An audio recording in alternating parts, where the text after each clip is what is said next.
everybody. Happy Not Friday. Happy Thursday. So, hello, everybody out there who is watching for the jury to come back in the Schabusiness murder trial. This is the beheaded lover trial. And I thought I would come on a little bit early. We can watch and see. It was a very short deliberation yesterday, so there's every possibility that we could have another short one today. So I thought I would come on with you guys and we can watch for it. So, how is everybody tonight? I know that Annie is here. I think she had to go, but she'll be right back. Who else has come in? Maribel, hello. Mary Webb, good to see you. Hey, Bree.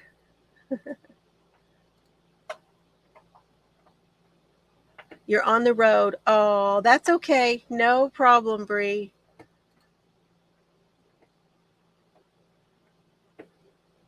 There's Adele. Or is that Gracie? See, when I see that, it screws with me. That's Adele. Hi, Adele. It just wasn't. I'm kind of tired too, you guys. Been on just some other things too where I'm not getting a lot of sleep and I'm worried about a few things. But anyway, hey, Frozen. Yep, it's Adele. Oh my gosh. You leave in 20 minutes. Okay. We are, and I'm going to tell you guys, I'm going to get the screen up here. Hold on one moment. Let me get my screen up there for you guys. Okay, here's where we're at. We are at 39 minutes right now of deliberations. And yesterday it went 42 minutes before the verdict.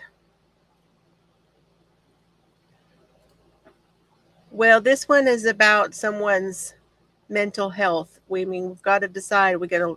Is she going to be out in the general, is she going to go in and get help and be out in general public? Or is she, after a while, after being treated, or is she going to be put away for the rest of her life?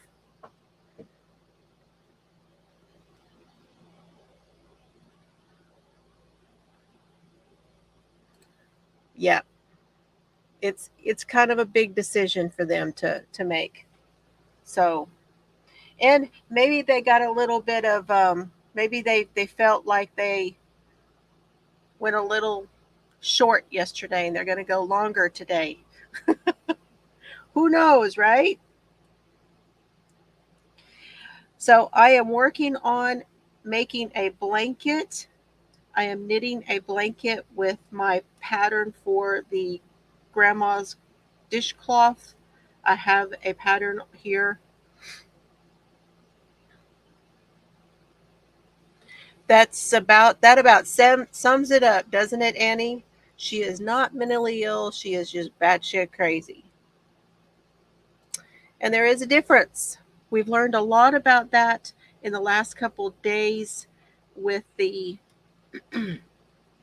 the experts, and yeah, there's a lot. There's just a lot going on.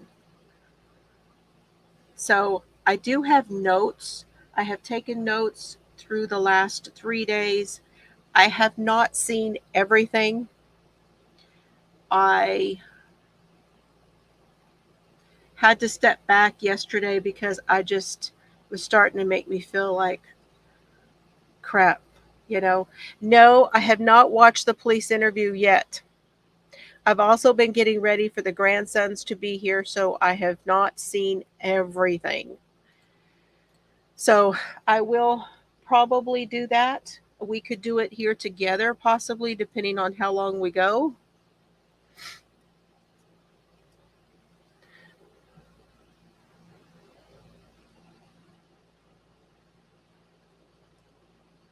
You had to turn it off. Yeah. Yeah. I have not yet. I had at one time I thought that interview was already out to the general public, but I could not, when I was looking for it, I could not find it. And then I noticed that it went up yesterday after testimony. So I guess that's why. Hi, Denise. Come on in. We're waiting to see if this jury. So the jury is deciding, you guys. They're trying to decide on whether Taylor Schabusiness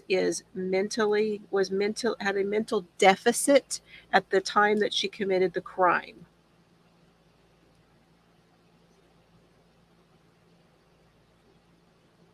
And that is what they're deliberating on.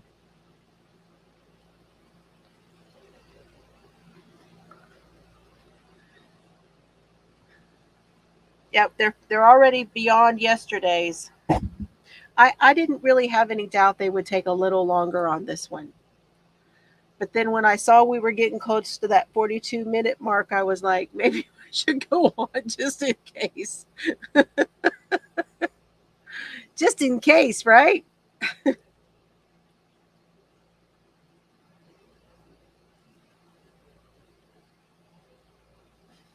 I may go ahead and do a little bit of the background for this case for you guys while we are waiting. How does that sound? Wonder if I could do. Nope. We could do it like that. How's that?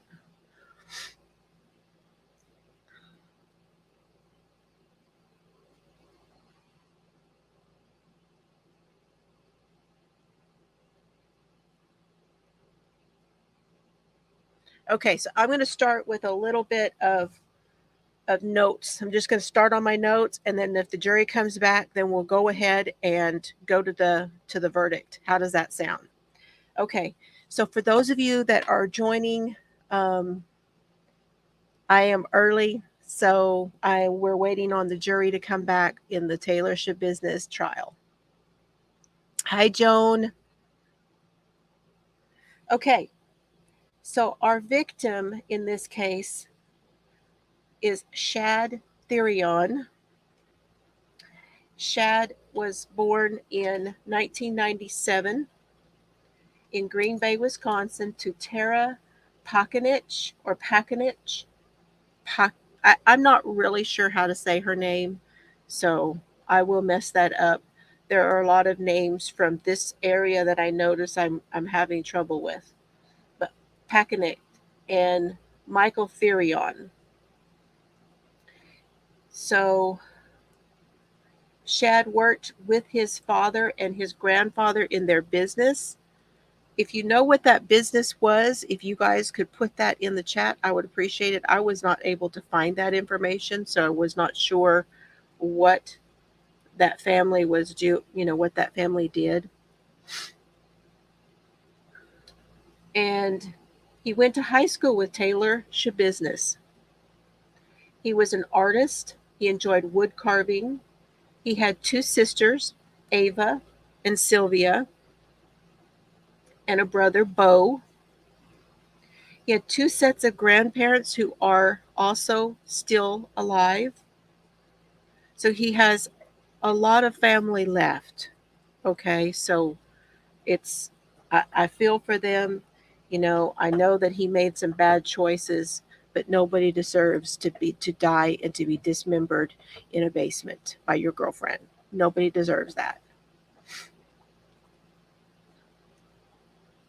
Shad was living with his father and sometimes stayed at his mom's in the finished and furnished basement.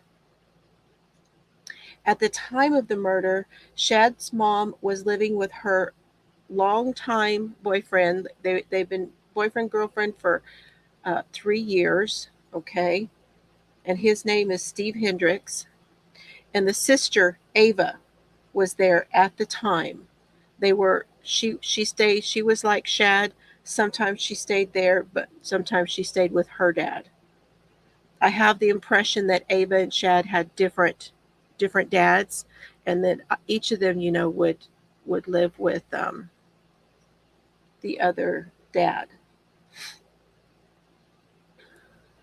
They were all home. So Shad's mom, Tara, Steve Hendricks, and Ava were all home when Shad was being killed and dismembered in the basement.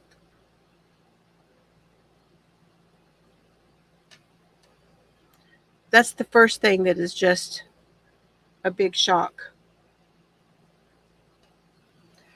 Taylor Denise Schabusiness. She's 25. She is, from what I have gathered, she is still married to someone named Warren. They have a son who is a quite young boy, somewhere around the 3 to 4 year old time frame, I think. And she be crazy. Taylor, she be crazy. Schabusiness is not her natural name. She had her name changed to Schabusiness. So just so y'all know, she was not born that way.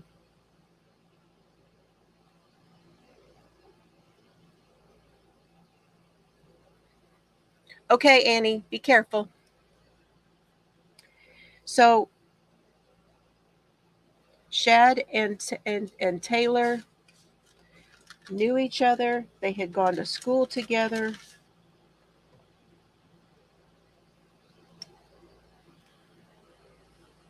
And dude picked the wrong girlfriend. Yeah, picked the wrong girlfriend.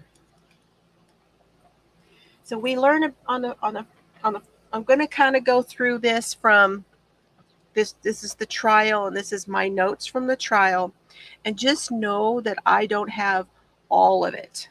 So I'm not going to tell you every single word of every single person that was that testified and all of the evidence and all of the things. I'm not doing like 100% deep dive kind of thing, okay? I'm just going to go through with my notes that I have and kind of get tell you what my observations were from the trial. So we learn about the layout of the house is it's a 3 level, or basically it's a 2 level with a finished basement kind of thing. Okay.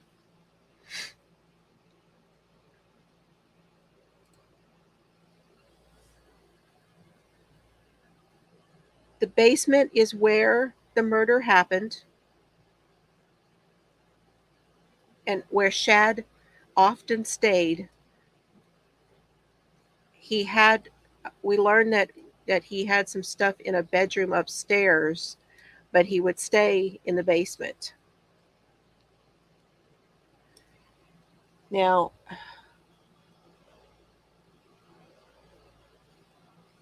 the main level has the kitchen, a bathroom, and a bedroom. And that bedroom, which is on that main level, is where Ava was on that night. Tara and Steve slept in the bedroom upstairs, and I believe they said there was not a bathroom on that level.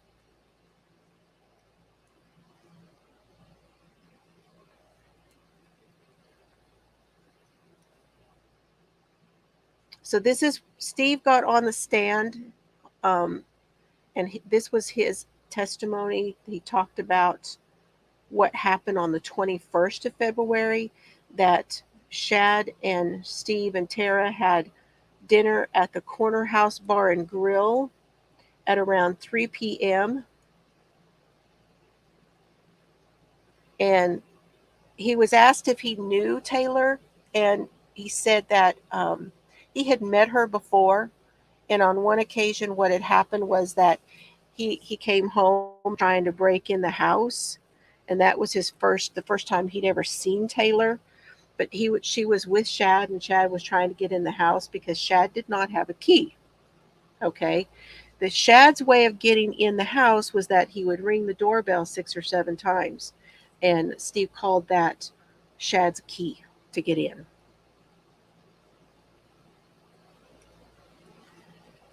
So he says that Shad left with Taylor on the 21st.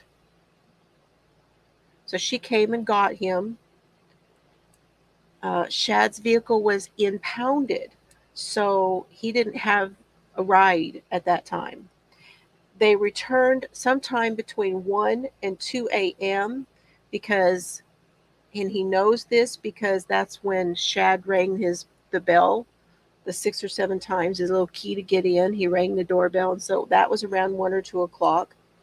And they came in through the back. So the way that the house was situated, they came in and out through the back door, and the front door was kind of blocked with some like stuff they were storing up there.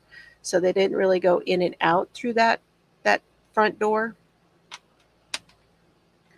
So we also know that at some point Steve sees Taylor in the kitchen and she asks to borrow some of his reader glasses. He said that he buys them by the case because he loses them all the time. And she must have known about this or something because she comes to borrow reader glasses. So I'm not sure. They did not nail down what time that was, but that was on, I think that was on the 22nd. Steve and Tara had been arguing. No, that was on the 20. Yes. He and Tara had been arguing, and he left, and he was gone for around 6 or 7 hours. He drank most of the day. He came back. He'd been drinking, and he just came back, and he just lay down and went to bed. He woke up when Tara. He said he woke up like a little bit whenever Tara got out of bed. Tara got out of bed because she heard a door slam, and that kind of roused her, and so he was kind of waking up a little bit, and she came back and she said to him that she found her son's head in a bucket. So he went down and he took a look. He could not tell what was going on. In his mind, he said that he felt like it was maybe a animal. His brain went to, what is that animal, in that bucket, seeing the hair. So they go back upstairs, and they do that because that's where his telephone was, and they call the police, and he calls the non-emergency because he didn't want all the sirens and all that stuff coming blaring, and he wasn't sure at that time what he needed to do because obviously this was a death, but he didn't know if it was an emergency. So Terrace takes the stand, and we have a brief recess, and then the judge scorns the media because they showed that witness. We got a look at her on the stand for just a brief time. She comes up, she says what her name is and all of that.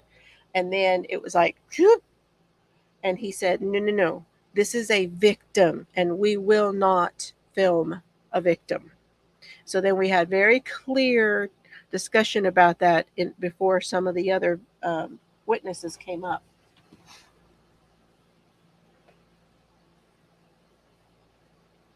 Now, we do hear her.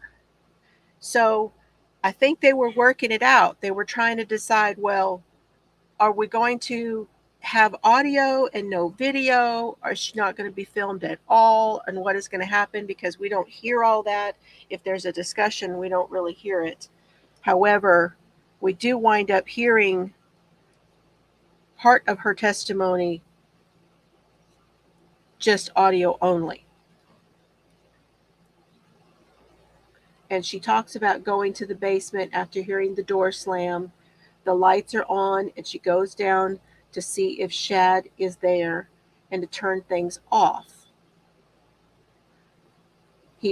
Often the lights would get left on down there in the basement. That's where they did laundry, and the cat box was down there. And at one point, and we find this out later on in the trial, Taylor tells during that interview, Taylor tells them that she was in the basement at one point when Tara comes down with the cat so that the cat can go to the bathroom in the box. Taylor was there. How lucky were these people that they were okay when this was all done? Ugh. So she goes down to turn all the lights and stuff off, and she goes to see if Shad's there. And on her way back up the stairs, she turns, and it's right at the bottom of the stairs, right kind of next to the stairs on the floor. And there's a black bucket. And she looks in there, and that's when she saw Shad's head in the bucket. And you guys, here's another thing. During that testimony, Tara's describing how she has found the head in the bucket, and Taylor is sitting there.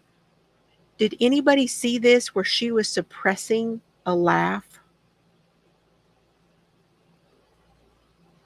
Suppressing a laugh when his mother's on the stand describing his head in the bucket. I can't with this woman. I really can't. She is messed up. So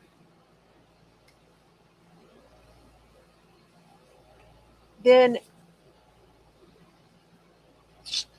Taylor gets this grinning and laughing, kind of almost laugh thing going on again when Ava gets on the stand, Shad's sister. Oh, you too, Bree. Take care. Oh, okay. Hold on, y'all. We are back.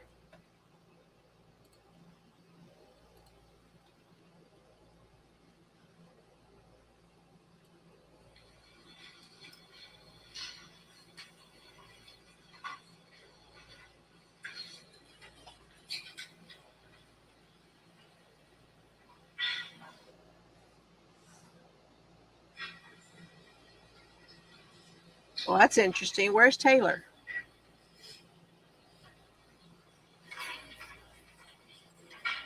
Oh, they haven't brought her back in yet. They're getting ready.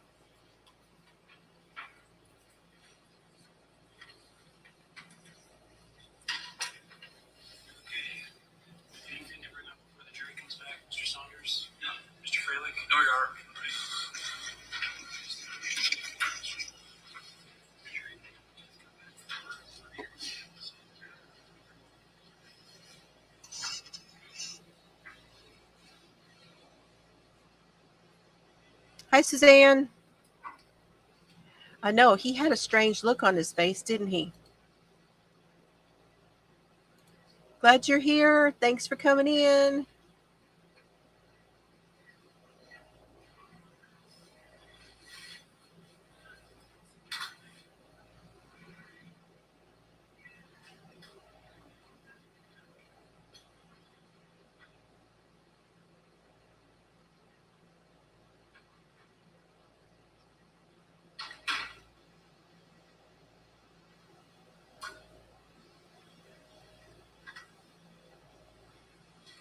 I am pretty sure that they have a shock vest on her because they have brought her in without the handcuffs or any leg restraints or anything like that. So I'm pretty sure that she's wearing a shock vest underneath all of that.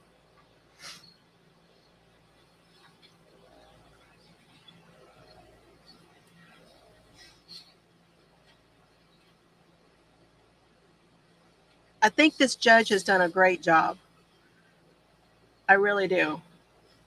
He's been extremely patient with a few things that had gone on, but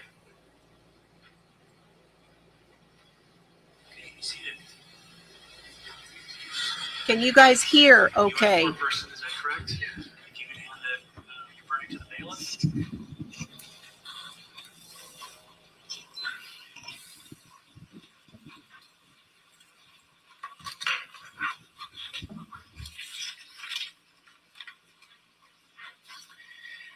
Okay. The verdict seems to be in order, and I will read it as follows. Question 1. At the time the crimes were committed, did the defendant have a mental disease or mental defect? Answer, no. There is no answer then for question 2. It is dated this date, July 27, 2023, signed by the foreperson. There were no dissenting jurors. Is there a request by either of the parties to have the jury polled? Mr. Saunders? No. Mr. Freilich? Yes. All right. We did this the last time, ladies and gentlemen. I'm going to poll you again. I'm going to start in the back. Ma'am, are these your verdicts? Yes. Ma'am, are these your verdicts? Yes. Ma'am, are these your verdicts? Yes. Ma'am, are these your verdicts? Yes. Ma'am, are these your verdicts? I am not surprised in this at all. Ma'am, are these your verdicts? Yes. So down here, sir, are these your verdicts? Yes. Ma'am, are these your verdicts? Yes. Sir, are these your verdicts? Yes. Hey, Terry. Sir, are these your verdicts? Yes. Ma'am, are these your verdicts? Yes. Ladies and gentlemen of the jury, your service in this case is now completed. Many jurors ask if they are allowed to discuss the case with others after receipt of the verdict. Because your role in this case is over, you are not prohibited from discussing the case with anyone. However, you should know that you do not have to discuss the case with anyone or answer any questions about it from anyone other than from the court. This includes the parties, lawyers, the media, or anyone else. If you do decide to discuss this case with anyone, I would suggest you treat any discussion with a degree of solemnity, such that whatever you do say, you would be willing to say in the presence of your fellow jurors or under oath here in open court in the presence of the parties. It is in the public interest that there be the utmost freedom of debate in the jury room, and that jurors be permitted to express their views without fear of incurring the anger of any litigants or criticism of any person. Please respect the privacy of the views of your fellow jurors. Finally, I'd like to address you before you leave, so if you can just wait in the jury room for a few minutes, I'd appreciate that. And you may confer with me at any time before answering any questions from anyone. I wanted you to know that as well. And with that, we excuse the jury. All rise for the jury.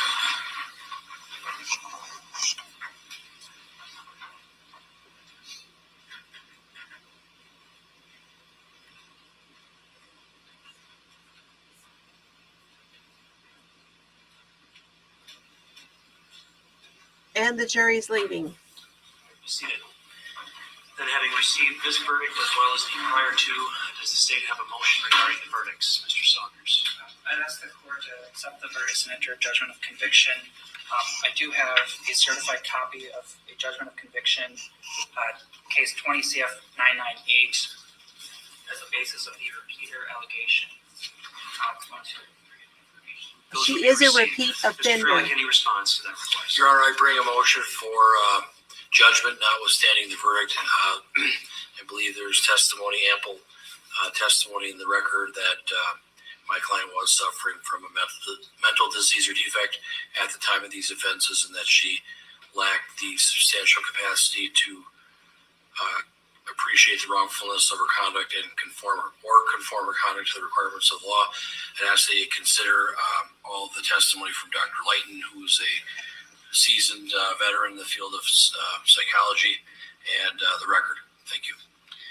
Thank you. Well, I've listened to the entirety of the testimony over these last several days, and specifically regarding today's testimony with regard to the responsibility phase. I'm satisfied that the evidence is sufficient to support the jury's verdict, and I'm going to adjudge the defendant guilty on count 1 of first-degree intentional homicide as a repeater, count 2, mutilating a corpse as a repeater, and count 3, third-degree sexual assault as a repeater. I'm going to revoke bond at this time then, and I'm going to order a pre-sentence investigation report be conducted. I'll order that be released no later than 1 week in advance of sentencing, and I'm looking to schedule the sentencing date. Oh, he is on it. Let's just get that scheduled right now. Check that out here. I already have a scheduled jury trial on September 19th and 20th, Your Honor.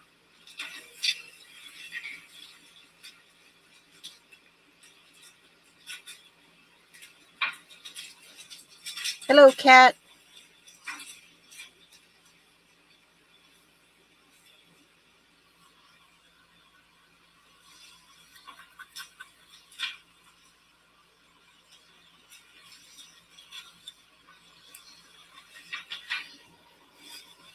See, he always looks a little pensive. He reminds me a little bit of, he's got like that Abe Lincoln look with all his judge's stuff on, doesn't he?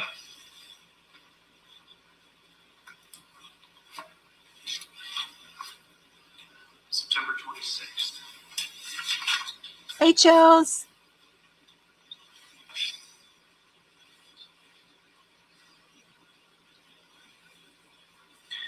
I just have an inquiry. Would it be set for the whole day? For half a day? I've got hearings that day, but I could try to move some things around.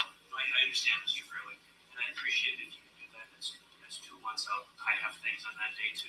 Because you might be getting phone calls. You might be getting a phone call from my office asking if one of these cases can be moved, which will be easy to get permission for me to do that. But I would schedule it for 8:30 in the morning. I don't know how long it's going to take. But, Yes, Chels. I would plan on the matter taking the entirety of the day. She is guilty. Your Honor, No I mental think I can move defect. everything, but if it could start at 9:30? Sure, I don't have a problem with that. 9:30 in the morning.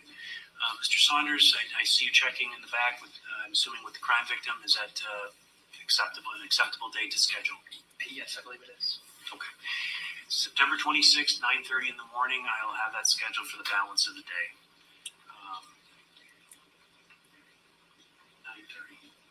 9:30 in the morning on the 26th. Yes. All right, very good. Anything else before we adjourn, Mr. Saunders? No. Mr. Freilich? Your Honor, that pre-sentence report, if I only have a week, I can imagine this one's going to be long. Could I have a little bit more time, maybe get it 10 days before? I will. Here's what I'm going to do. I'm going to order that it be released no later than 2 weeks in advance of sentencing. This hearing is about 2 months out. I didn't count the weeks, but I think we can get it done in that amount of time because they tell us they can get them done in 6 to 8 weeks. Hey, Rosie. So, that's what I'll order. Okay, thank you. And with that, the matter is concluded. Thank you very much. September, 26th of September is the sentencing.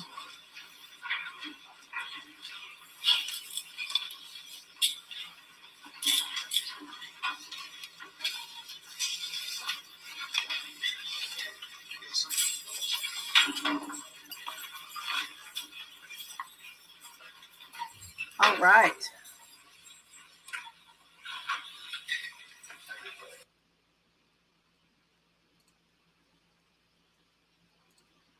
Okay. That is what today. So she is guilty with no mental defect at the time of the crime. Guilty in all 3 counts. So I don't believe they were going for the death penalty in this one. Sorry, adjusting my camera a little bit there. So yeah, now y'all know exactly what happened as far as the trial goes. You know the outcome of the trial. We know that she's guilty. Now I can finish my story I can finish my notes. It's not my story. I can finish my notes from the trial.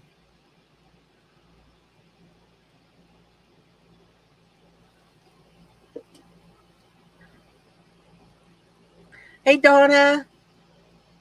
Hi, Margaret. I know that I'm early, but I just thought it would be fun to catch the verdict as it came out because it was so close to when I would be going on anyway. So I thought, well, we'll just go ahead and do that. Okay, so now I can go on to telling you guys my notes from the trial itself. I'm gonna move everything around just a little bit. Oh, lost my lost my screen. Okay, Chels.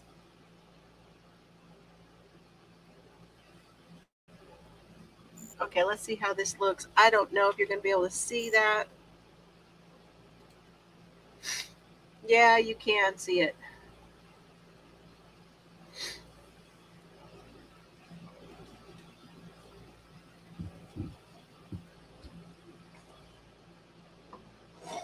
Just changing a few things around here so I can put my notes in front of me where it's easier.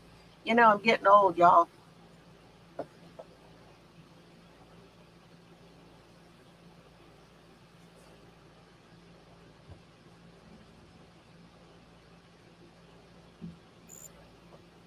I'll be able to see my notes.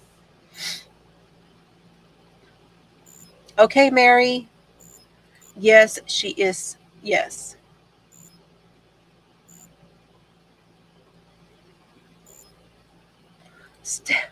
People never learn. Stab left and not right. Hey, field guy, how are you tonight? Man, I'll tell you,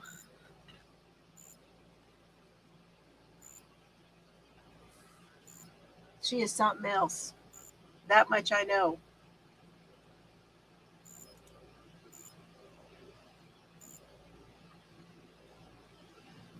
Good. I'm glad. So we were at the point where Ava was on the stand. And that is Shad's sister.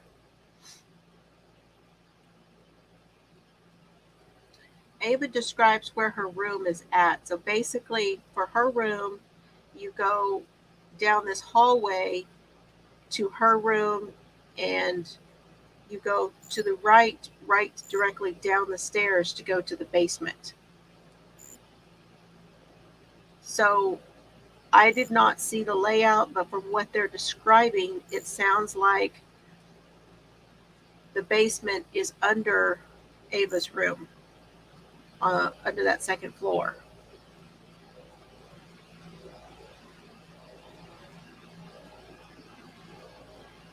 Yep. Well, I watch all that stuff too. Absolutely. You're one of us, field guy. You are one of us.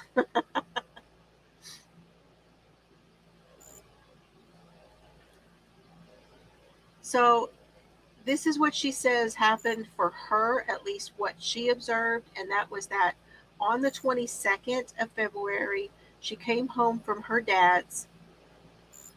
Her dad was getting married that day, so she had gone to his wedding, and she went up to her room. The only thing she heard was a female voice, but she could not tell what was being said. She heard a female voice. She also heard footsteps on the stairs. And I got to thinking about that too, and it makes me wonder. It makes me wonder if Taylor heard her come in from her dad's and went up those stairs to see if she was going to come down. I don't know, but makes you wonder. Especially since Tara had already come down with the cat. No, that was later, after that.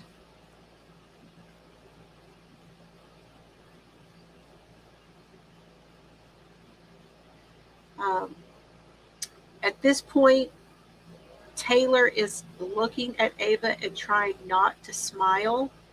And it makes me wonder if she's getting off a little bit on how uncomfortable other people are at seeing what she did because of her. That's what those smiles. It's just my observations. I'm no expert. Hi, Laura.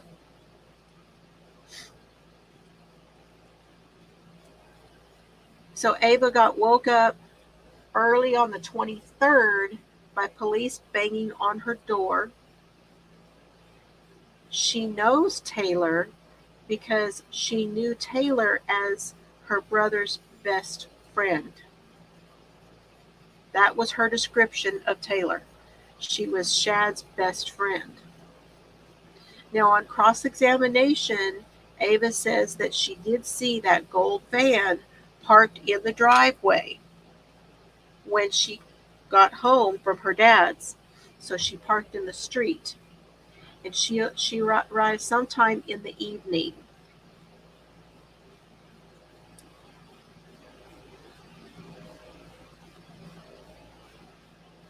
Okay.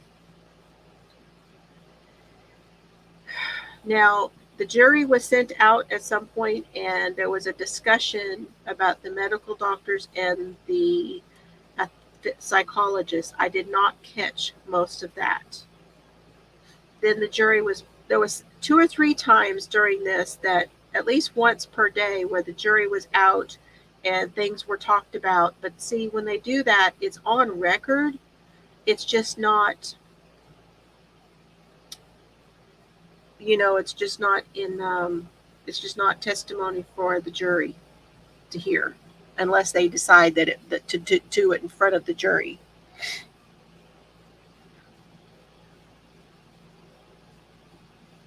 Making sure I don't miss anything over here. Hello and welcome, everybody.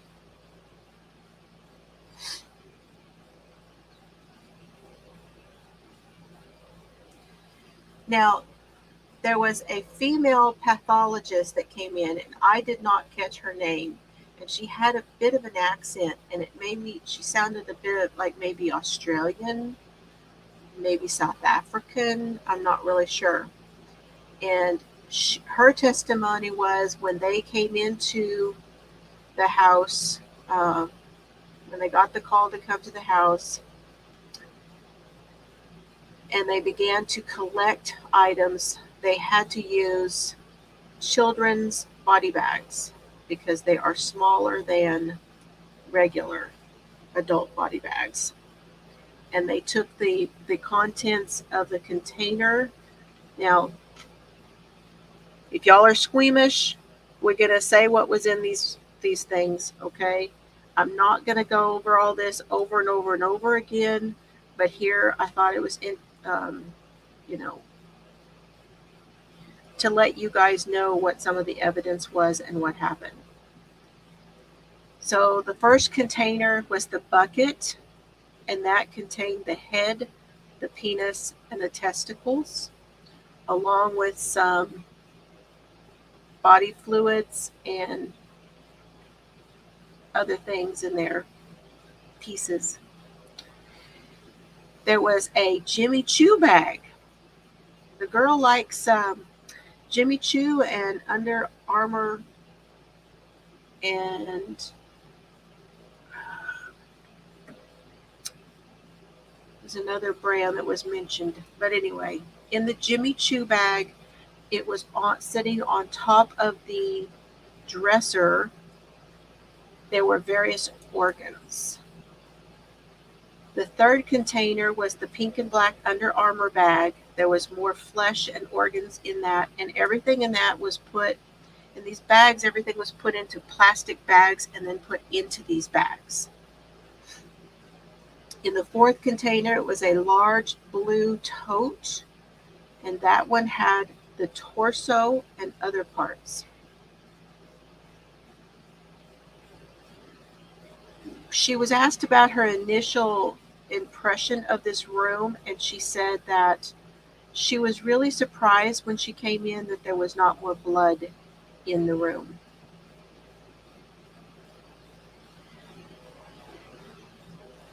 She also said that as part of their job, that they are to take an inventory of those things they are collecting, and they check to make sure they don't have more than one victim. So if they have 2 left legs, they're going to know there's 2 people, that they're looking at something having happened to 2 people. That's part of what they do. And in looking through that inventory, they knew they had parts that were missing. They found blood on the mattress. It looked like that was soaked through quite a ways. There was blood and tissue found in the bathroom and in the laundry area. And the parts they were missing were lower limbs.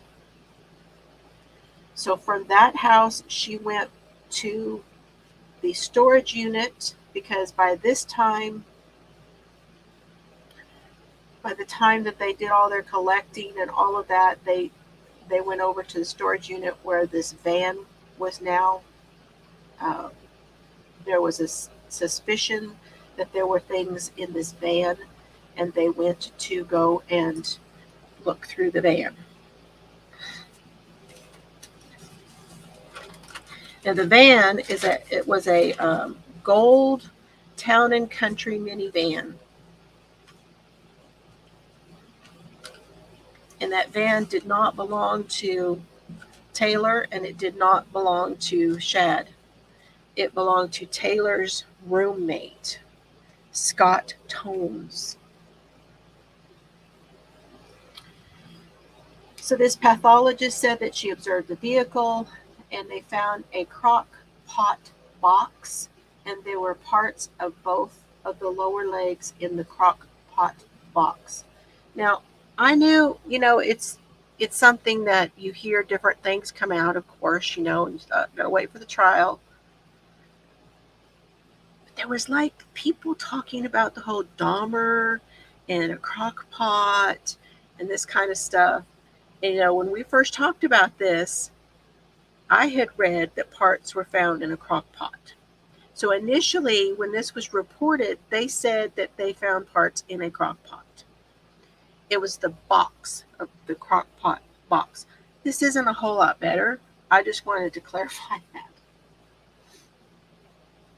So then they called, the next person was another forensic specialist. I'm just going to call her that because I don't remember her title.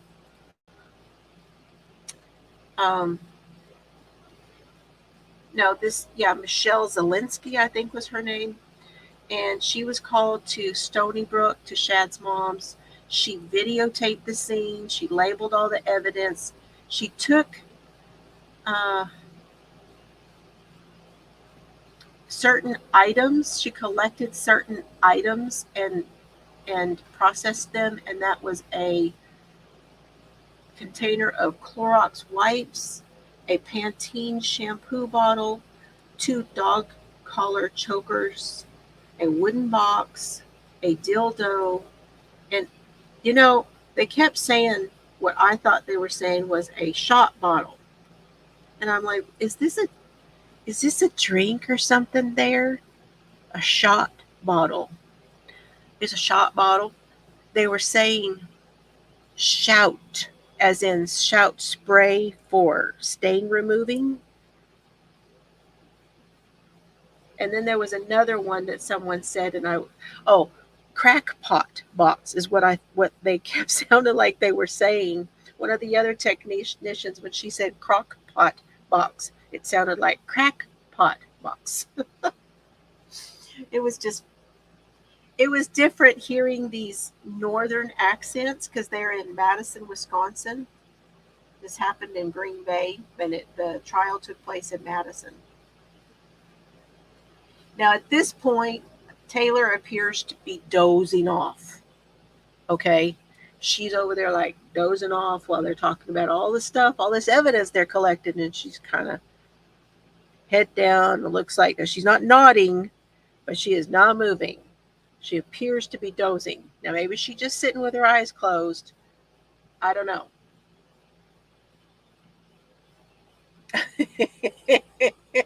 If y'all didn't know by the emblem, Field Guy is in Nolans. So, the different kind of talk there.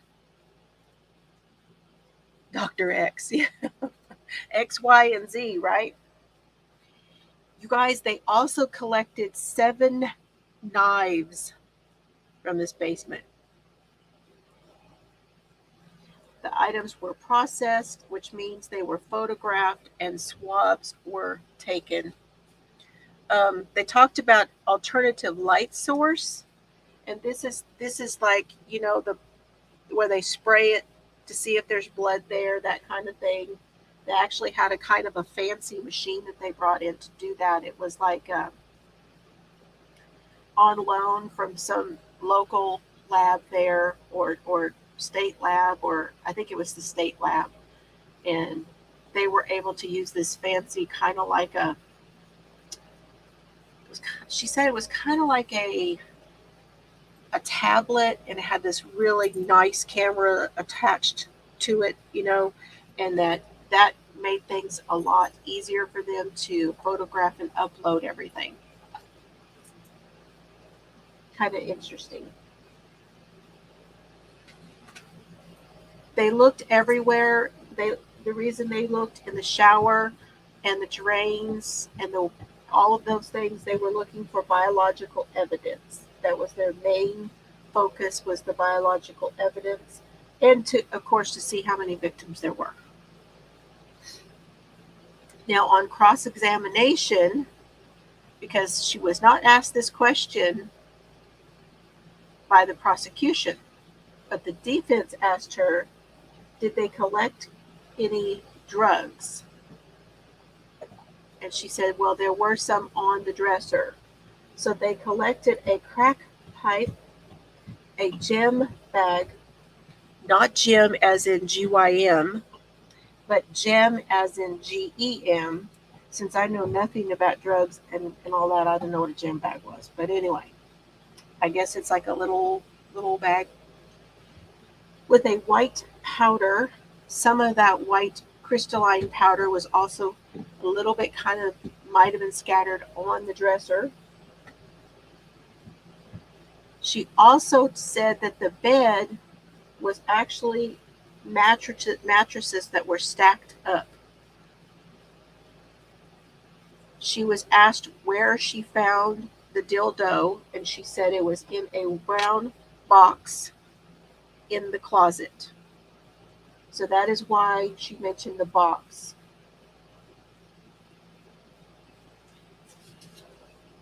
And you guys, I was not able to watch, like I said, some of this I was not able to watch and to take notes on. Yeah, blood spatter, relax with those chemicals, absolutely.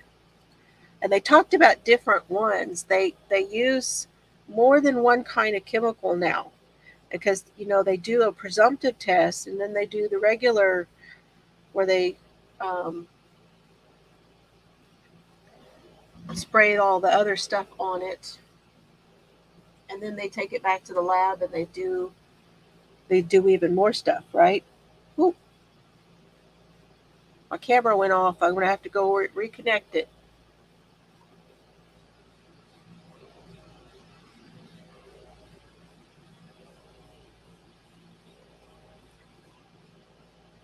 Well, it does sound kind of generic. You wonder.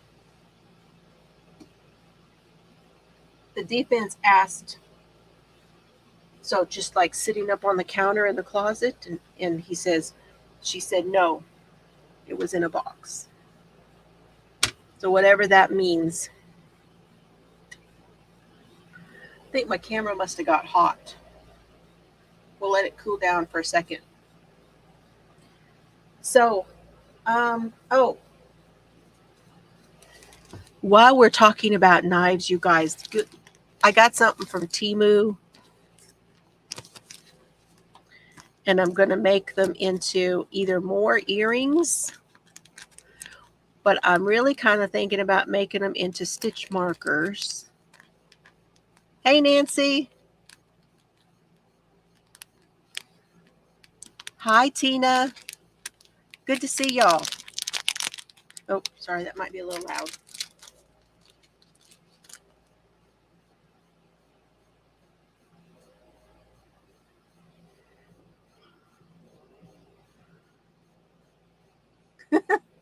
So there was this style, and I can't remember. I think they were like 88 cents. So there's that style, and then there's a different one.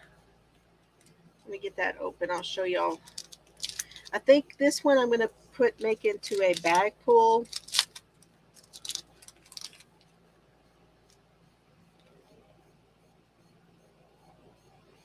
How cool are these for 88 cents though? I know. And I got 2 of each because I thought that I would do earrings. But I know I really kind of want to have a stitch marker. We'll see. We'll see what I do, but I think they're cool. They're kind of like the ones I got on. Very lightweight.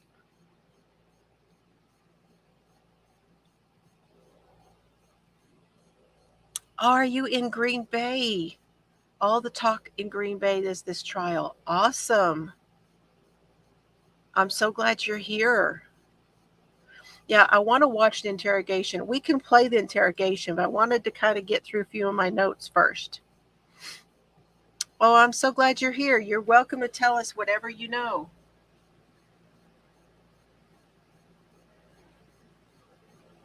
We had Detective Scanlon on.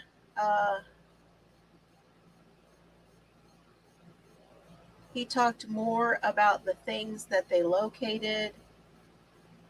He talked about the knives. That was a kitchen. The kitchen knife was a black Miracle Blade 3 kitchen knife, a yellow pocket knife, the head of a razor, a nail, a Jolly Rancher,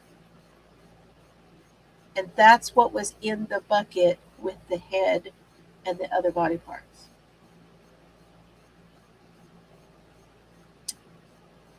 The 2 dog collar chains, one was assembled and one was not. They took the meth pipe off the entertainment center and a baggie with Crystal, the gym bag, the Jimmy Choo bag on top of the entertainment center with the parts, the lung, the liver. There were journals. So Shad was journaling at some point, and those journals were on the entertainment center as well. But that was never brought up during the trial that I know of. So I don't think there was anything in there that was going to either make it better for the prosecution or worse for the prosecution. We don't know. But they were thought to be Shad Therions. There was hair in the drain. Then they searched the gold minivan. It belonged to Scott Tomes. And he was the roommate to Taylor. And the crock pot. This is the stuff that Scanlon talked about. Let me go forward. See what else we got. We had various people who discussed some of the same things. Like Dr. Tranquita. He was deputy medical examiner. He is a forensic pathologist as well. You know, and now Taylor is back to doing her smirk thing during his testimony, which occasionally was accompanied by an eyebrow lift.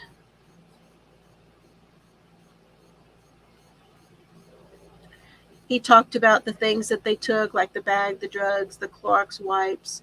He also said there wasn't a lot of blood. They took the containers that had all the remains, the chain. One chain was on the bedstand. There was something next to the bed, and one chain was there. And then the other chain was on the dresser. So they weren't together.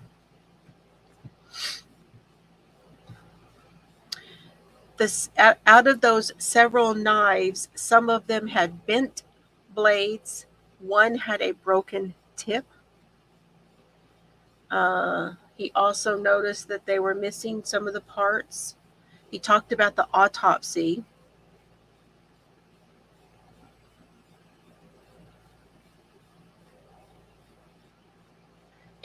He was going to talk about the autopsy, and then there was a break.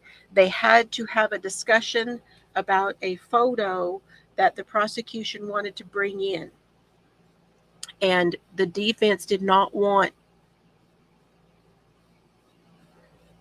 the photo in there. It was of Shad.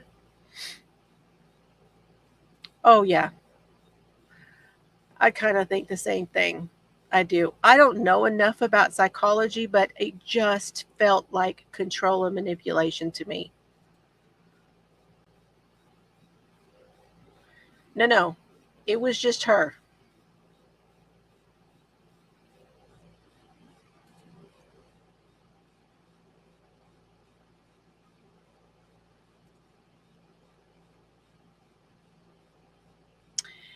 If you have court TV, you can. You can catch the trial, or cable, I guess I should say. If you have cable, it would be on either court TV or Law and Crime Network. We did. No mental defect. Guilty on all three with no mental defect. So the roommate is in the hospital and was possibly going to be in the hospital for a long time. I'm wondering if the roommate is drying out. I don't know. We're not going to find out that much. That's private information. It makes me wonder about that. Right after all this happened, well, maybe not. Maybe not, because he would have had time to dry out by now. Because this was in 22 and this is 23. So he would have actually had, so I don't know. But evidently, yep, that's the freaky part of the whole thing, isn't it? Yeah. I don't know how many minutes it was. Does anybody remember? We were really close to an hour this time on that verdict. I want to say we were at 59 minutes this time, Annie. So the judge explained that the photo, that he did not allow in the photo of the head in the bucket. However, for the purposes of the testimony of the expert, he felt like it was something that should be allowed. So it was allowed. Now, there were several times, at least on Law and Crime Network, where I watched it, where I generally watch the trials, that we got glimpses of things that we probably should not have had glimpses of, like getting to see Tara when we probably shouldn't have. I saw a glimpse of that photo. Did anybody else catch that? I'm just wondering how many of you caught some of the pictures when they were carried from this place or that place, or they'd do this on the desk or something like that. And I'm not going to explain what I saw because the doctor explains it here.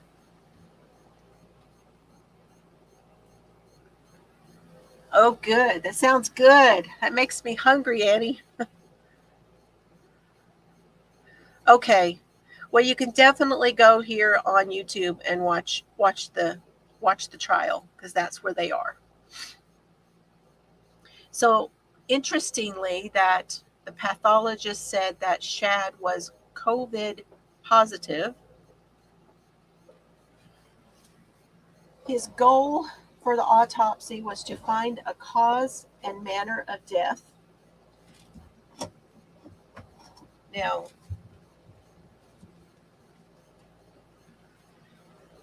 he went into a whole thing about what cause and manner of death are. Okay, in this case, the cause was asphyxiation from strangulation. The manner of death was homicide. So manner being like the act. So it was not an accident. It was that somebody did this to him. It was a homicide. He spoke about all of the marks, and he showed diagrams of. They showed the photo, and then he also had diagrams of the body and stuff to show those things. The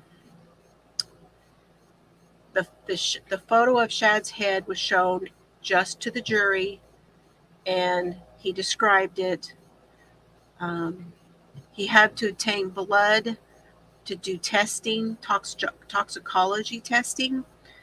There was not enough blood at the scene to do the toxicology stuff that he needed to do, so he took the fluid from the bucket.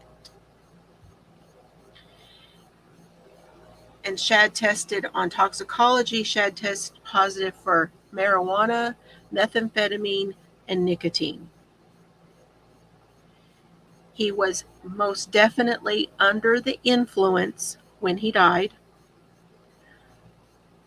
However, he did not die from the drugs, and the drugs did not aid in his death.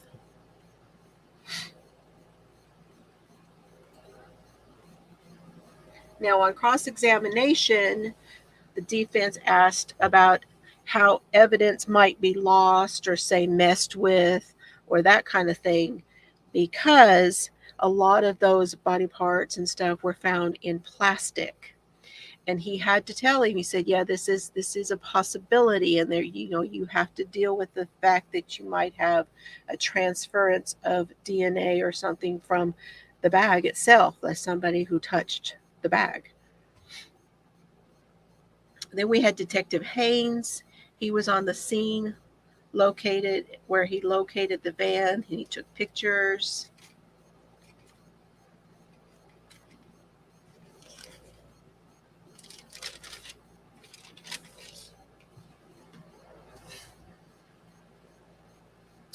His was, and then we had Officer Russell, and Officer Russell had the footage on his camera footage, and we see the van.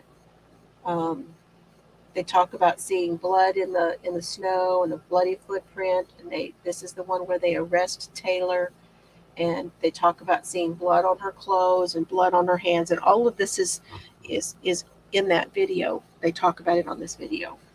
And then, you guys, 2353 Eastman Avenue on February the 23rd of 2022. Say it 3 times real fast. It was said at least 50 times. Was that at 2353 Eastman Avenue on February the 23rd on 2022?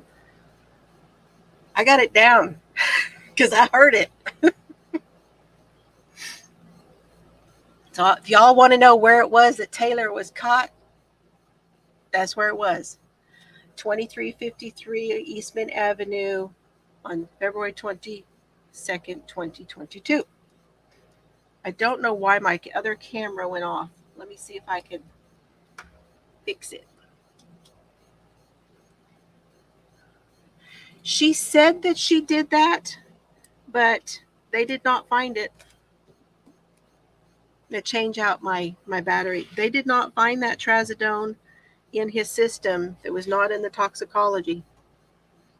But she did say that in the interrogation.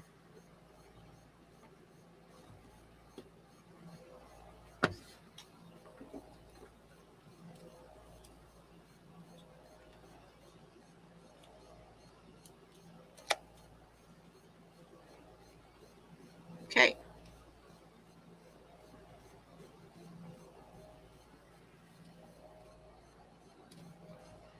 Let's get hooked back up and you can watch my hands. This is a Knitting and Crime podcast.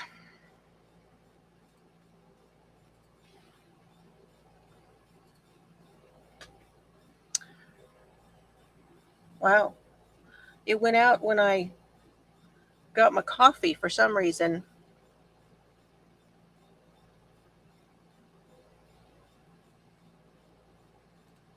Yeah. You thought she was lying to begin with. Okay. I know. Yeah. Well, we'll probably play that here in a little bit, but I want to get through some more. How much of this do you want me to go through, you guys? I'm going to kind of skim what I got. Taylor was arrested on her outstanding warrant. So how many of you knew she had an outstanding warrant? The warrant, I talked about this back a couple weeks ago. I don't even know when it was now. It was something to do with trying to flee police. They found blood, a bloody tissue, and a cigarette at the house there. They did not find any body parts or anything inside the apartment. They found nothing in the dumpsters or any of that because they checked all of those things. They did take a swab. The swab from a light switch was found at that apartment. Officer Kinney came and talked about photographing Taylor at the police department. He explained the photos that he took. He was also on the scene at 2353 Eastman Avenue on February 22nd, 2022.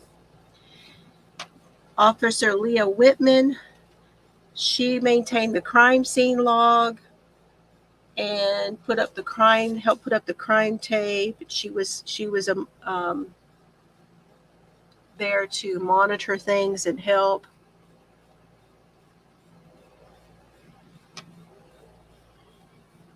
Yes, I try to be on every Friday, but just know, Nancy, that I am moving my dad here from Colorado, and so I'm going to be kind of busy in the next couple of months, and it may be skippy about when I'm here. But that's generally when I'm here, 7 o'clock on Friday Central Time. She did say that.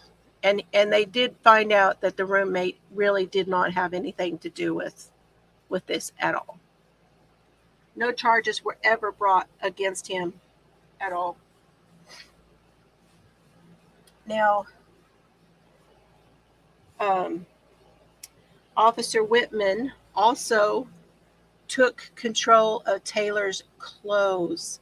And you guys, the look that Taylor was giving her when she was describing how she had Taylor in a room so that she'd have some privacy, and they took all the clothes, and then she gave her this yellow suit to put on. There was some looks, some daggers going out at her for some reason. I don't think she liked that girl. Thank you so much, Nancy. I appreciate it. I really do. This is I've always liked true crime, and I like yarn, so that's why we're here.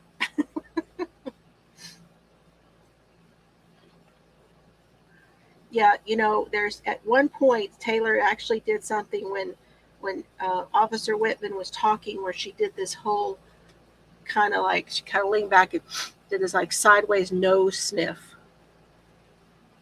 kind of like that, like she was disgusted, that kind of thing. And like the other officers on the scene, she witnessed how there was a flicker of the lights and stuff on the van, where that's how they knew that someone had tried to, someone had used the key fob, because things on the van flickered. And then that's when Taylor came out and she was arrested. And you can see it on that videotape if you didn't know. There's that one of the arrest. I saw it on a clip, but I did not see it during the trial. I missed that part where she did it, but I did see it on the clip that they did from that. Crazy. And for some reason, they said more gun signs. So in other words, she did that at some other point, and I don't know when that was. So we had Kevin Scott, the DNA analyst out of Madison, Wisconsin. He was working at the state crime lab. And this is when I very first noticed that Taylor starts having that thing where she pushes her eyebrows together and she looks like she's in pain, and she starts pulling at everything, her dress, and pushing her boobs up, and she's doing this number. And that's when I realized that she's got that shock vest on underneath. They've got it strapped underneath her dress.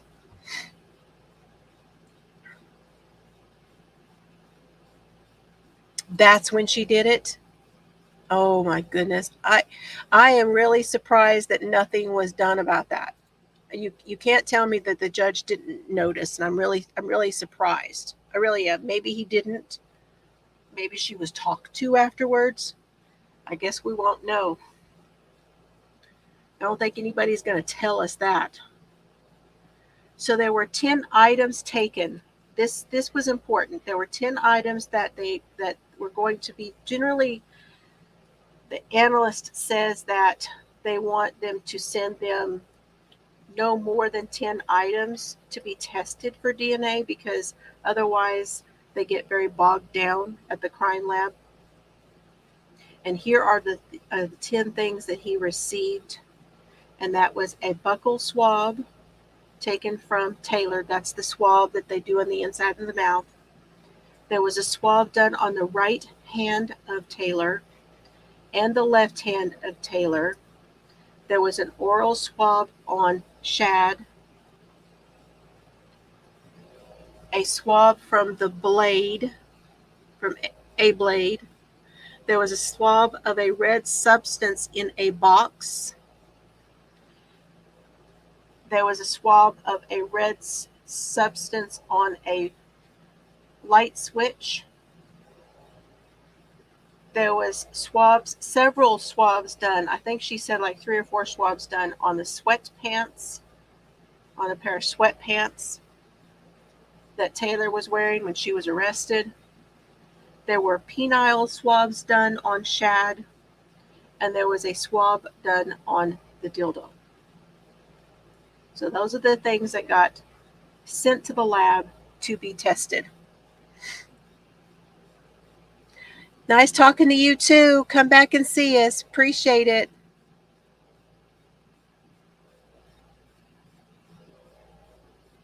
Oh, Annie, you've been sick on top of that? Yeah. Losing power sucked bad. I didn't know all that. Jeez Louise, when it rains, it pours.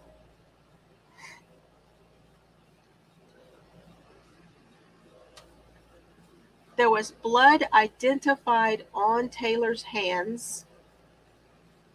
There was no blood on the light switch. The penile swabs tested positive for saliva. There was no sperm detected on the penile swabs. That kind of surprised me a little bit.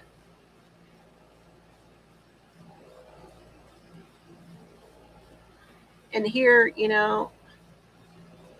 Taylor is laughing quietly. I mean, it's definitely a laugh. She kind of quietly laughs as this DNA is being explained.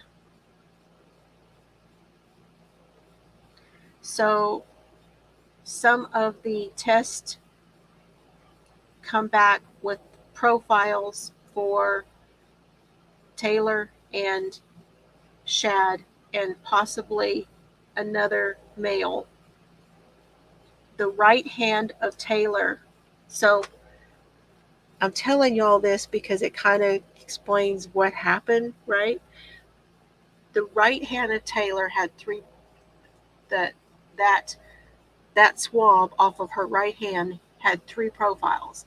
Her and 2 other males. And one male they couldn't exactly say that one was Shad or anybody else, but it definitely was Taylor. And then the left hand, they had 2 profiles, and that was Taylor and Shad. The blade, when they took the swab on the blade, they had 1 single profile, and that was Shad. The red substance in the box had Shad and possibly another person. The light switch had 3 profiles. It was Taylor, it was Shad, and somebody else. The sweatpants, she did the right leg and the left leg.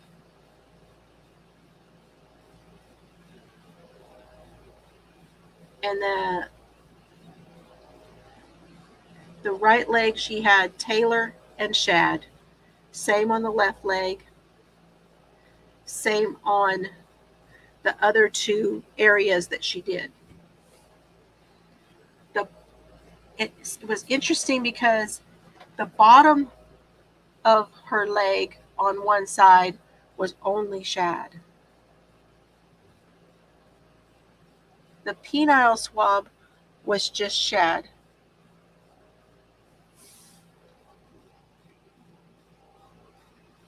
She said he was dead. Right. Yep. Quite possibly. Absolutely, because she did get cut. She was treated for cuts. Yep. They. My one of mine has been sick, and we're gonna go pick them up tomorrow, the grand boys. So,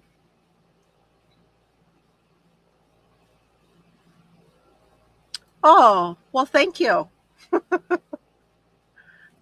Hi, hubby. Thank you. Hey, Sandy. Good to see you. Let's see if I missed anything else here.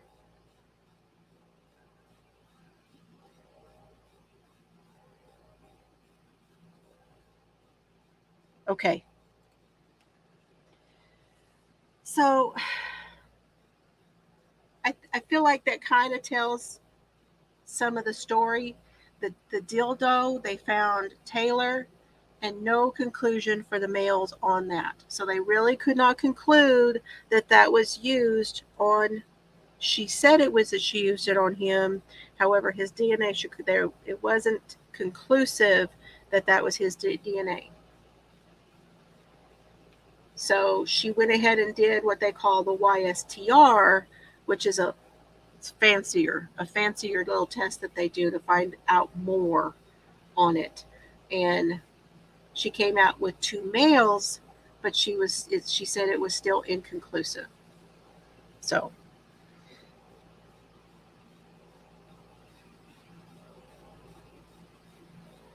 I had to step away from this yesterday, Annie, and like I was like,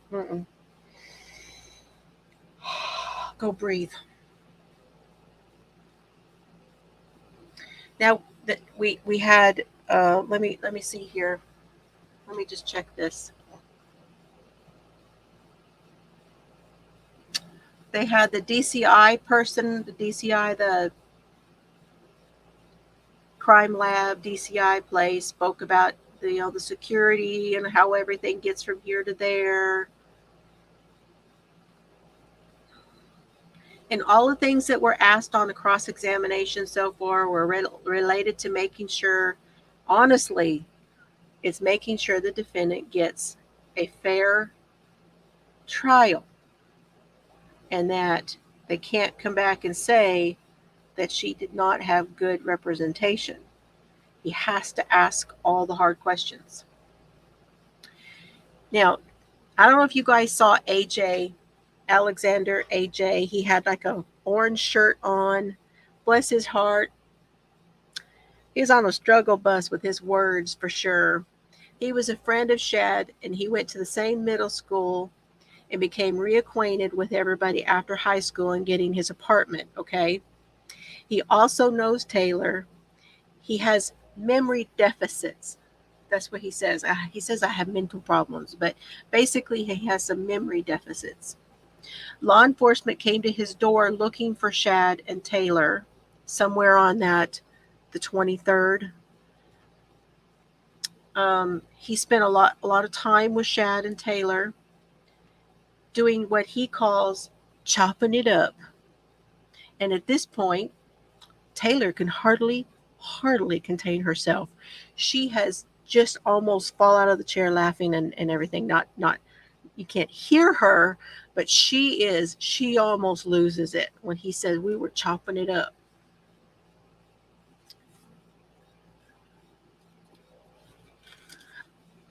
I did see her father.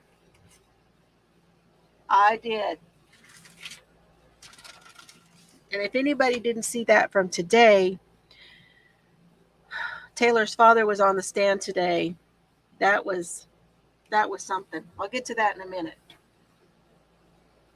Now, they asked AJ what chopping it up meant.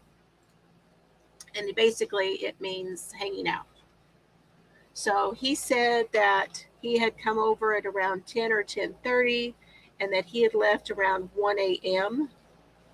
He said AJ and Taylor, so he and Taylor are the ones who had gone to pick Shad up. And I thought it was from the parents' house, but AJ went with her and picked him up at Shad's dad's house. And then they went back to the apartment in the minivan. He said he went to high school with Taylor. He had been to Shad's. He'd been to Shad's dad's. And he called him, and then Taylor was again, she was losing it, you guys. He called himself the runt of the group, and she is, you can just see her face. He said that Taylor's dad's name was Arturo Coronado, and that he had been over to Taylor's dad's also. When he left the stand, he nodded to Taylor, and she nodded back. Very weird.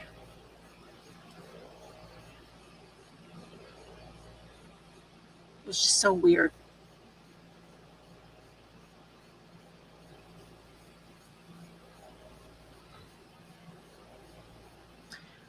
Nancy, I would look at Law and Crime Network or Court TV. Both of them had this one on.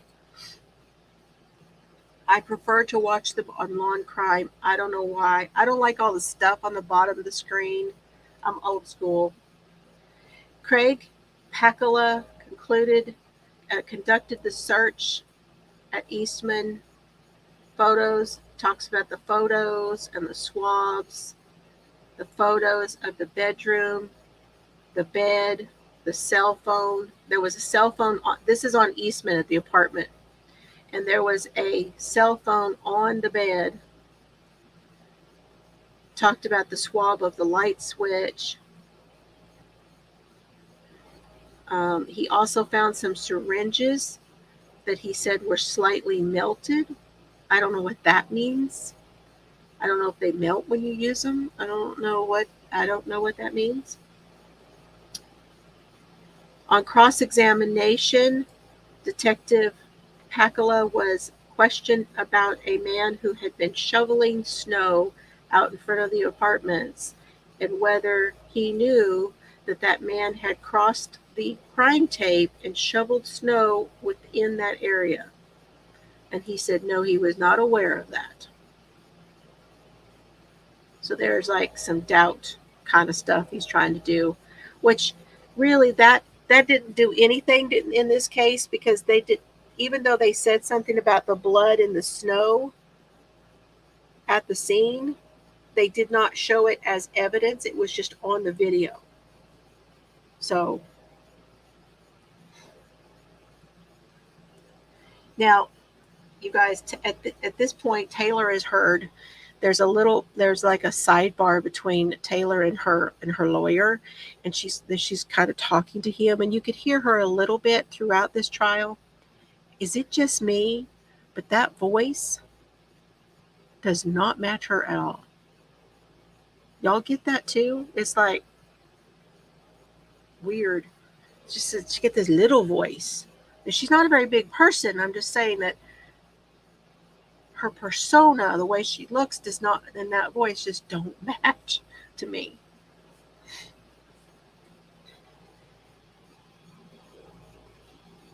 That's what I was wondering. Yeah, I kind of figured that was, I figured something along those lines. So we have Kalinsky, the evidence tech, testified about handling and transport, custody and storage of all of those items. We had Jean Rakers. She was an evidence tech.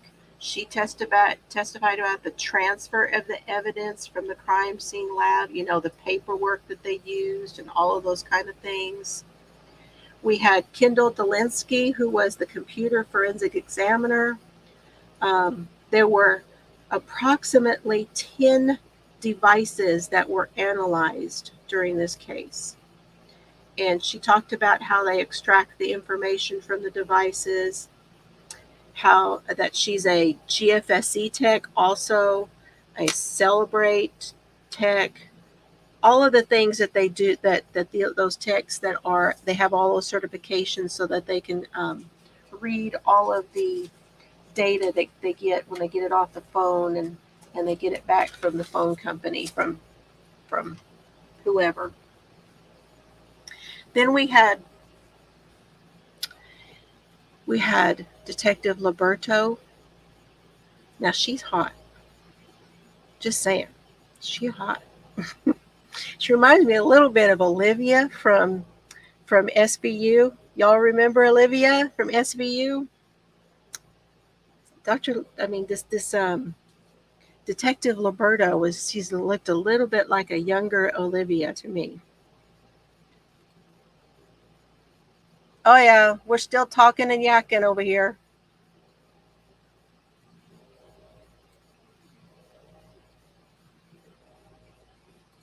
Uh-huh. So she responded to Eastman. She got a warrant for the van, found out the owner was Scott Tomes, moved the van to the storage area, assisted the forensic pathologist in removing the items from the van. She observed the removal of the body parts. She did the search of the data, and here is some of the things that were said. Now, she said these things, and then there was some discussion after about the data. But she did get these things out, and the jury did hear it. Okay? So that was Jeffrey Dahmer. There were several searches for Jeffrey Dahmer. She searched the KKK, a flaming pentagram, the definition of a cadaver, Jeff Boyardee, blow-up doll customized face. I didn't even know that was a possibility, y'all. Did y'all know they could get a face on the... Yeah, I didn't know that. Photos of Dahmer, screenshots, several screenshots of that. Taylor had 5 Gmails.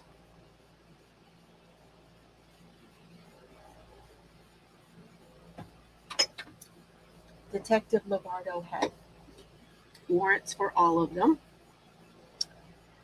and got data off of everything. And then she loaded it into the Celebrate program. And then at this point, the jury is sent home. That was like right at the end of that day. And there was this discussion about the data that was collected, and they talked about this outside of the jury, like I said, except it was on the record. And this is where the defense attorney goes off on all this stuff, and he says, I don't think it's right. I don't think that she should be associated with Dahmer. Everybody knows Dahmer, yada yada. He went off. Really went off on the whole thing. And even he said some more stuff that she had looked up, which was Jeffrey Dahmer's butt, Jeffrey Dahmer walking in all sexy into court, rare Jeffrey Dahmer gifts, GIF. Now the dates on those were from the 6th of February through the 19th of February. Taylor's smiling at this stuff the whole time. Hi, Chelsea. Welcome back. Yes, Olivia Benson. Yep, that's exactly who this gal. She didn't look exactly like her, but she sure had a likeness to Olivia. Let's put it that way. So The defense lawyer said every bit of that was prejudicial. He asked that it not be allowed. And he asked for a mistrial. Did you guys know he asked for a mistrial?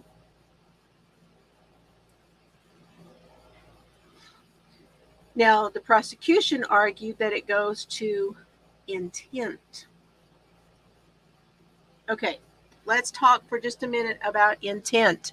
All right, we got to go back to our friend Stephen Keogh. Remember, we read the book, Stephen Keogh's book. Intent goes a little more towards motive, right? And what was it that Stephen told us in here when it comes to what a motive, or what everybody wants to know is, why did they do what they did, right? And here is what he said, and that was, there are three things. You got, I'm not going to read it out of the book, but he said there are three things that he came up with a kind of a deal. It's a push, it's a pull, or it's a profit or a benefit. So, push meaning someone snaps, someone gets, there's a lot of emotion, and they're pushing all that emotion out onto that person. And that is a push. It's a push of emotion, and that is when they lose it. When somebody says they lose it, that would be one motive. There's the pull of emotion, where someone does something to feel what it's like. There's something they want to get. They want to feel something. They want to pull that emotion for some reason. That is what this whole case was about.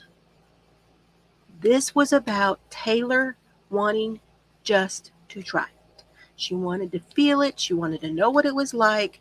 And that's what this was. This was a pull of emotion, and that was your motive for this, okay? The third thing that could be a motive would be, like, let's say Chris Watts, he wanted the other girl, and he wanted to get them out of the way so he could have the other girl. So he did it for the benefit of that. Okay. There might have been a push of emotion at the time, but his main motive was to have her out of the way so he could have the other girl. So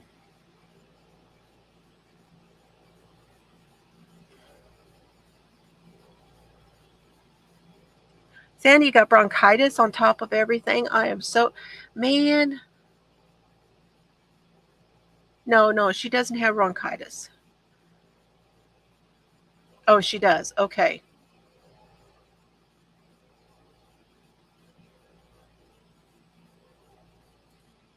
Left when he did what? Oh, what?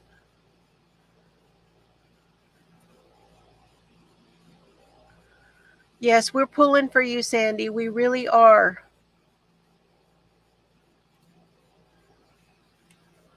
I don't know. I missed something. Sorry. Whatever it was, I'm sorry if I missed it. Oh, asked for the mistrial. Yeah. Okay. So the judge rules that the searches for Dahmer are relevant. He did not want the references brought up again. He was going to have some things redacted.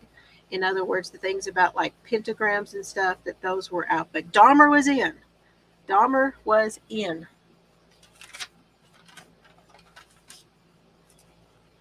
Okay. I think that is about all I've got for my notes, because like I said, the next part of this, we go to the interrogation, you guys. So I'm game if you guys are, but I do have to go do that thing here in a minute with you know who.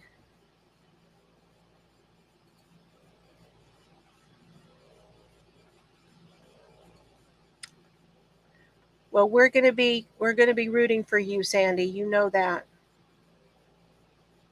If you want me to make you a hat, I will do that too. You let me know.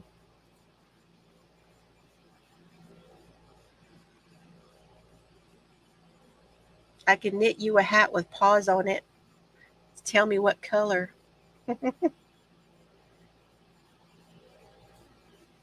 And you have to tell me if you want any wool or not. But anyway. Okay, you guys want to watch the interrogation? Anybody want to watch the interrogation, or you just want to, you know?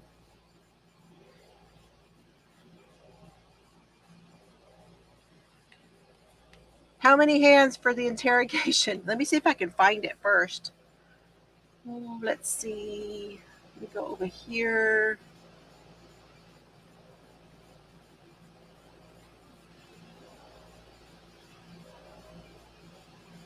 Light blue with white paws. Okay.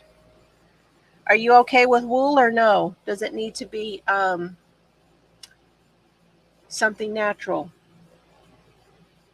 Hey, Lori. Good to see you.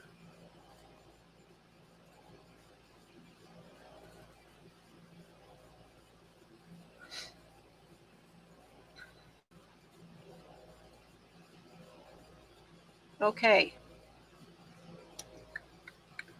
One moment, please. Let me see if I can find it.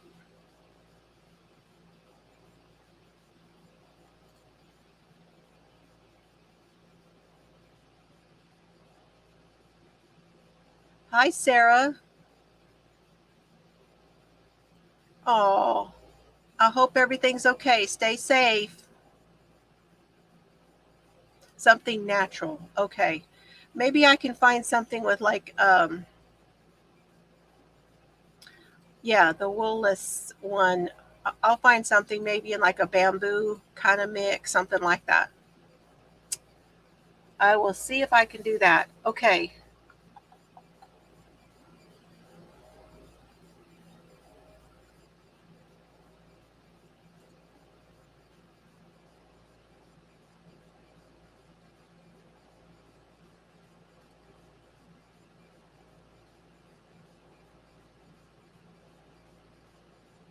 Oh, we were going to talk about the fact that Taylor's dad came in, and here's the thing: there was like a ruckus today. There was like they had a couple of people on, and then because they had the doctors that testified, and then they said that he said the defense said he had another witness, and he said he's coming up from downstairs, and I thought, and there was like a commotion. There was just like a whole different feel to the room. Now, wonder if this is the boyfriend. Maybe this is the jailhouse boyfriend coming in. So then they bring in some guy, and he comes and he gets up on the stand, and we find out that it is Arturo Coronado. And y'all, he was giving shade to the boyfriend, the drug boyfriend, while sitting in an orange jumpsuit with handcuffs on.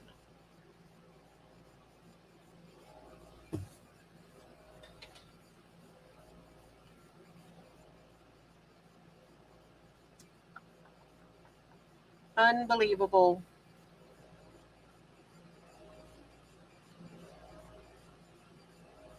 I'm looking for it, you guys.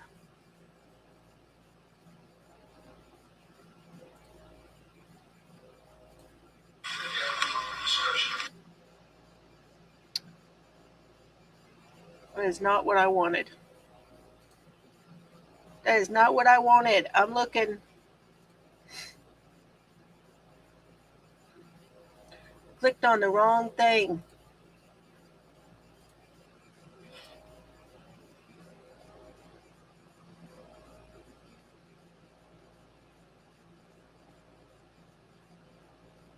All right, here it is. Now, I understand if you guys cannot watch this, that is totally okay. Anybody that needs to leave, anybody that's got to go, we may not get through the whole thing anyway. I'd like to kind of play a little bit of it. So just bear with me here, and I'm gonna knit while we listen, okay? And I'll try to talk to y'all too, but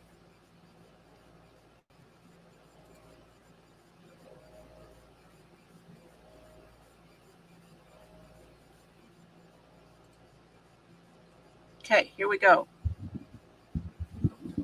This is the interrogation.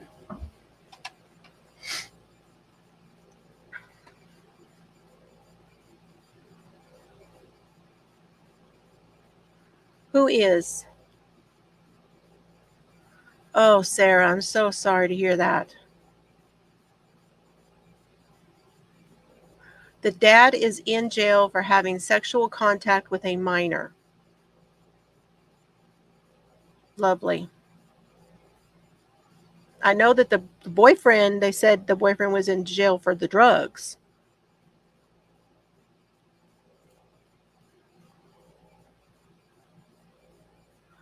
That sounds good. Okay, here we go, y'all.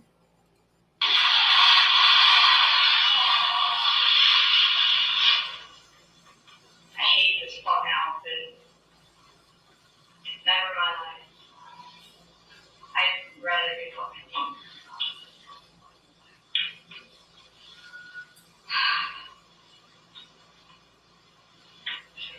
Clean the fuck up. Right? She knows there's a camera. If you don't understand anything, please let me know. You have the right to remain silent. Anything you say can and will be used against you in the court of law. You have the right to consult them. And I can't do anything about the sound. Some of the sound in some of these are kind of bad. For questioning, they have a lawyer present with you during questioning. You have or to hire a lawyer. One who will find and represent you at public expense for during any questioning you wish. And you decide to answer questions now without a lawyer present. You have to stop the questioning and make up any kind of wish, including during questioning. Do you understand these rights? Relating that you have these rights, you know, to answer questions or make a statement.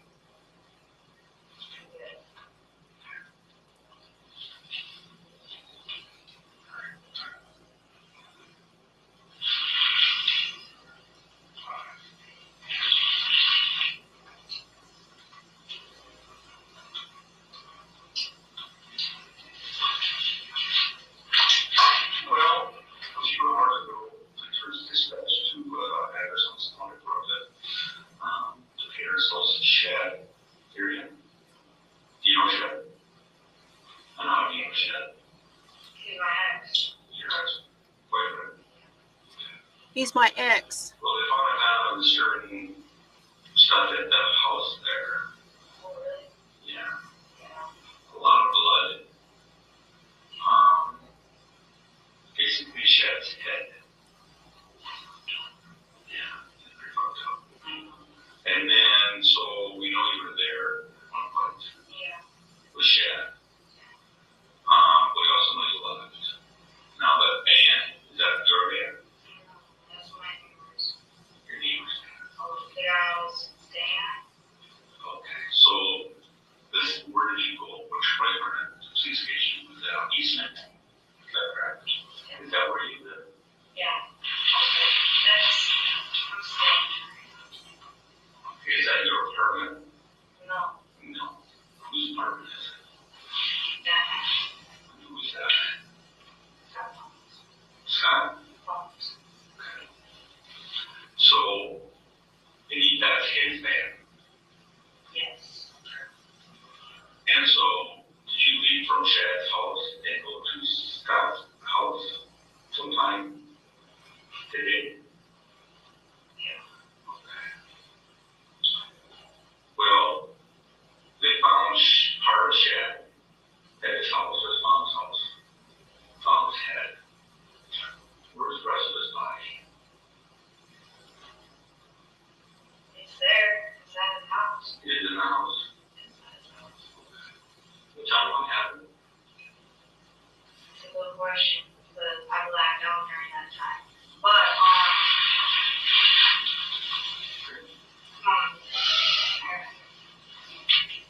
I need to talk to I don't know what she said. Take your time, I'm still on there.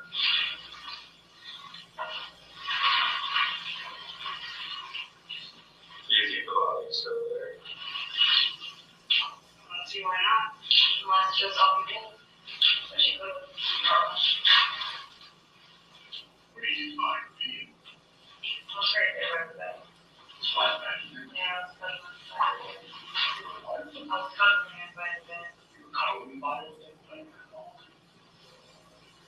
I do not know what she said. Food shed down in the basement. Is anybody else talking at any point in time? When do you think you went to Shed's house? Shit. What was it, like,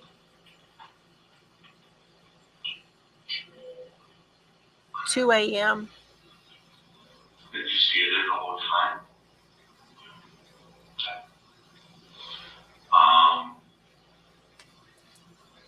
You start to remember now what happened with Shed? A little bit, that's what we remember so far.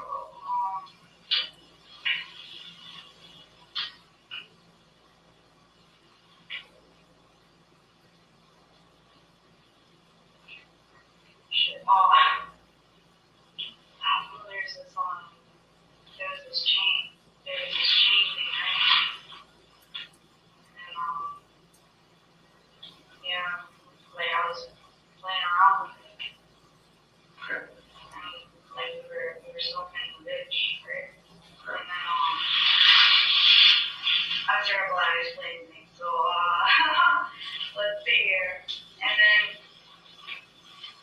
here comes the chain, right? And then, put it around his neck.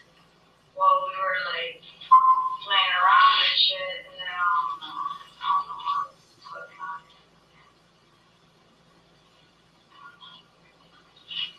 So you're smoking this, what would that be? Ice. Ice. Ice. Have you taken any other drugs tonight? No, just spoken 2 days ago. I don't know.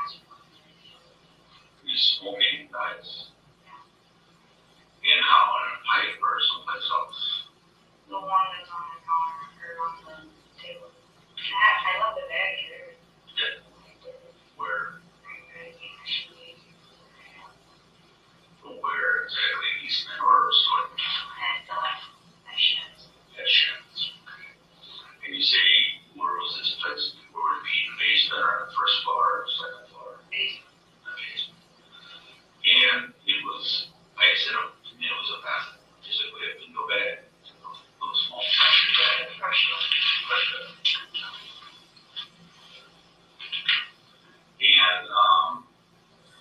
they just showed you. So there was a chain, kind of chain. It's the one that's on the same place as where the bitch. What would that be? I think it's on my dresser. My dresser? Is it on my dresser? I don't know either. I haven't been there. I mean, as best as you can remember. So you think that there could be a chain and the ice on a dresser down in the basement? It's just weird. I got like a weird flashback from it. But what happened? Yeah, it's short. It was real short. What did you see? It's just, I don't even know anymore. Like, it was weird. I was riding him like a donkey, okay? And then, like, I think so. I think that's what was happening. One started going, and then, I don't know. Were you two being intimate having sex? It was getting there. Just kidding. Okay. So would this be considered foreplay? Yeah, it was. And then, I just didn't stop. I don't know why. I didn't stop. You guys done something like this in the past? Do you use manual strangulation during sex at all? Is Shed like that? A manual strangulation, yes. He likes strangulation? You don't Yes, have to he does. Yeah. Can you do two or just Both of us. so? What would you? So when's the last time you guys had sex besides potentially sparring? Mainly we go like we didn't even get it. Like, I'm sorry, but we didn't get it. Because you didn't. All right. Well, when's the last time you did? I mean, it was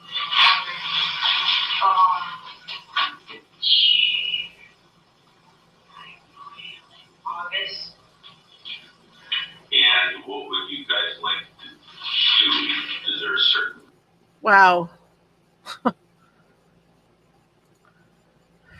We're already got to take a break. Oh my gosh. Okay, so we had someone say something about so she said she took 52 hits. Yeah, it's gang talk. It's got to be that and like that little thing she did when her dad walked past her, and all this and doing the gun thing. I mean, it's like gang language. It's like she's gonna. I don't know. I don't know. It makes me wonder about the stuff we aren't hearing. You know, um, weird stuff. Go, Rosie. Go, Rosie. Give her a little yarn and see what happens. That's awesome. Um, yeah, they according to her, that's what they were doing. According to her, he put the chain on. This is what he wanted. She just didn't stop. She just kept pulling. She just didn't stop. And he was face down. She was on his back. So she said riding donkey style. So she was on his back with his face down, with the chain around his neck, and you could see she was pulling.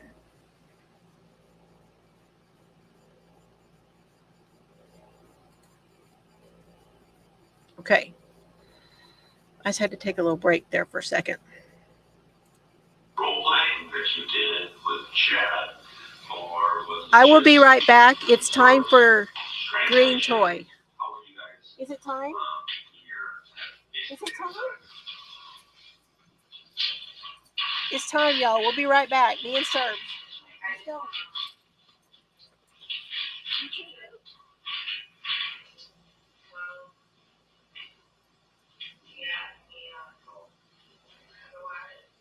But does anybody like strangle the other person? Alright, so you like being strangled, like having your airway, or do you like doing it to somebody else? Does Chad like being strangled during sex? Have you done it before with him?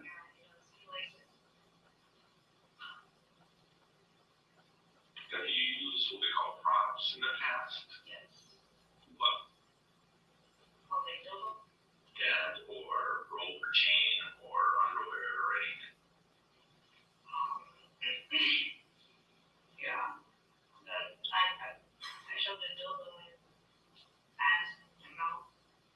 In the past, or just recently?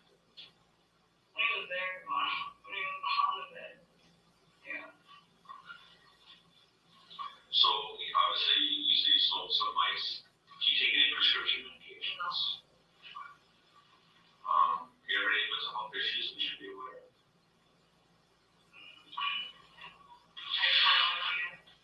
Have you been diagnosed with anything officially? Because I know that Chad has some issues with mental health issues. It's correct to his mother. Since high school. Where do you guys go to school together? Before. Did you graduate in the same class, or?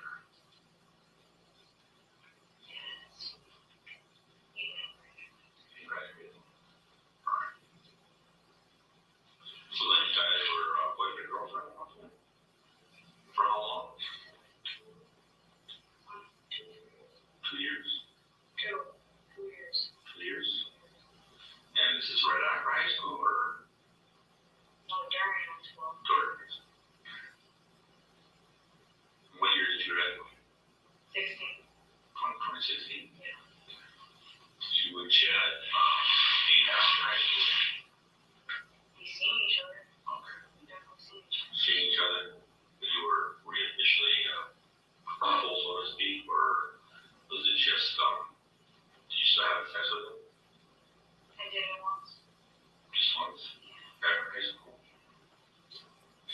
So when did you start seeing him again? Recently? My buddy. No,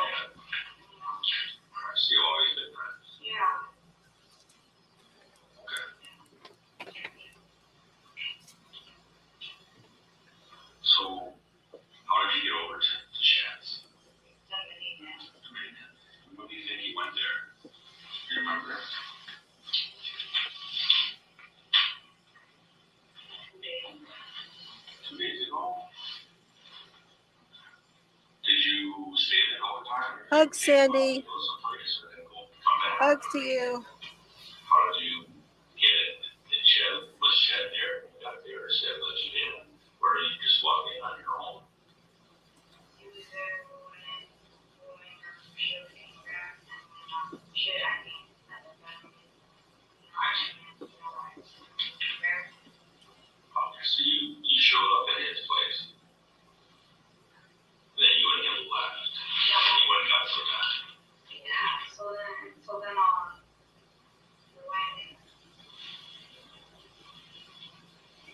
we went, and I picked him up, went and got some ice, and then after that, we went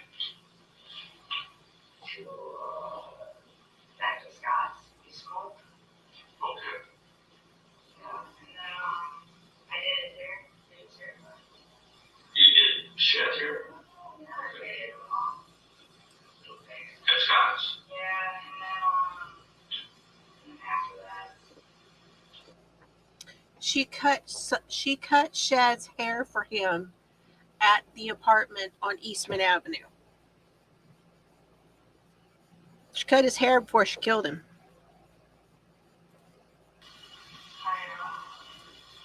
trying to fix, feeling good, left, went back to his mom. I was looking for some crack. I never got that. Okay. So you went back there, it was just you and Shed to back to his mom's. Okay, Steve come. Steve, Or Scott. Scott. I'm gonna do that occasionally, I apologize, but you can take me sometimes, right? Alright, yeah. Scott, they come with you. Scott stayed out of the time Eastman. That's his residence. Alright, so you and Shed went back. Not involved at all. Okay. So you and Shed went back to Shad's mom's house. Good. How'd you get in? Did you see was anybody home? So it was fun. What time you think this was? Was anybody home? Did you encounter anybody? I understand his mom lives there. Terrible. There. Is that the mom's name? Yes. I can't believe it. Where's the body? Body there. Did you guys hear what she said? Communicate. She said, I can't believe I left the head. That is interesting to me here when she says that right after they say who was there, and she said Tara. And then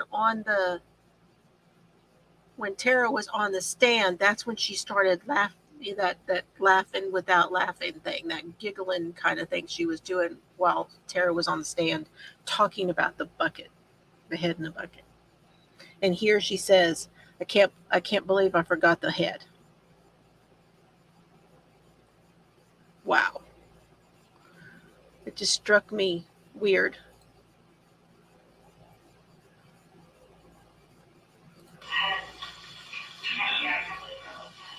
Can't believe I left the head. Where's the body? Body there. So we're gonna take the head somewhere. You like it? Well, you're gonna have fun hanging with the girls at work as well. Yeah, they're all just members. Yeah, So you discovered the body too? yeah. But what did you do with the body? Somewhere. They're like, yeah, Basement, upstairs, downstairs. in the basement. I was in my room. And then, I know I forgot the head. I wanted the head. Did you bring anything with you? Yeah, it's in the van. What? It's in the van. It's, what is it? I don't know, book name. The what? I think it's a book. A plate in the bed? A leg. I'm gonna bring it all of them. I got lazy. I got lazy. Can you believe her? Yeah, it's in there. Yeah, it's out in the van. Like she left her purse or something, you know? Oh. good grief, you guys. Okay, I'm going to have to go because Mr. Fiber is out there. He is building on a new porch. I will be showing you guys some pictures of that. Let me give you one moment, please. I will show you some pictures of Mr. Fiber building the porch. Oh my gosh, I saw this on Temu, you guys. This is hilarious. I'm going to have to post this somewhere. Look at this. I'm not fat. I'm just overflowing with sexy. Oh my God, that's too funny. Okay, hold on. Here he is putting on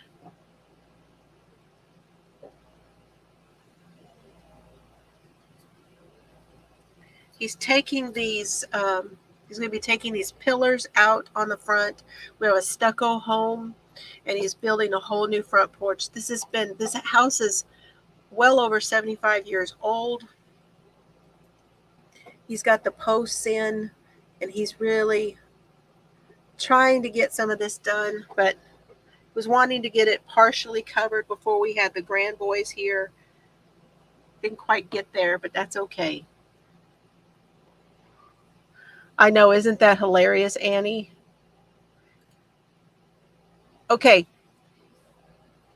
That was argued, Lori, that was argued today whether she had brain damage, and the general consensus was that there isn't any real solid evidence on the brain damage with the drugs. That was what was testified to today. Now, I know if you go over to like PubMed, you can find some articles there that might support that. You know, I know that they talk about young people getting to be a certain age before the frontal lobe is completely developed and that kind of thing. So, you know, it's possible, but they testified today that the doctors, the psychologists and stuff from their end, that it was not. So anyway. Okay, you guys. Hi, Gracie. I meant to say hi to Gracie. I want to say hello to anybody else who's watching this on replay. Also, good to see you guys. I appreciate you also. It means a lot to me. If you're new, I'm so glad to have you. I'm glad you like the knitting and the crime. You guys, I'm going to go. I will see you soon. I do have videos that are going to be putting up for you. Whenever I can, I have some made up and ready to go, and I will get those out, but I'm going to be playing with my grandsons for the next few days, okay? All right, I love y'all. Have a great weekend. Take care, everybody. Sandy, the others, anybody who is not well, I really appreciate you guys, okay? Love you. Have some fun today. I'll see you later. Serbs is on the green toy, not the bone. But he says bye too. I love you, Chills. I love you, Carrie. I love you, Sailor. I love my Oliver and my Solomon. I know they're not watching, but I'm gonna see you tomorrow. In case you get older and you watch this crime stuff. Okay, bye everybody. I'm out.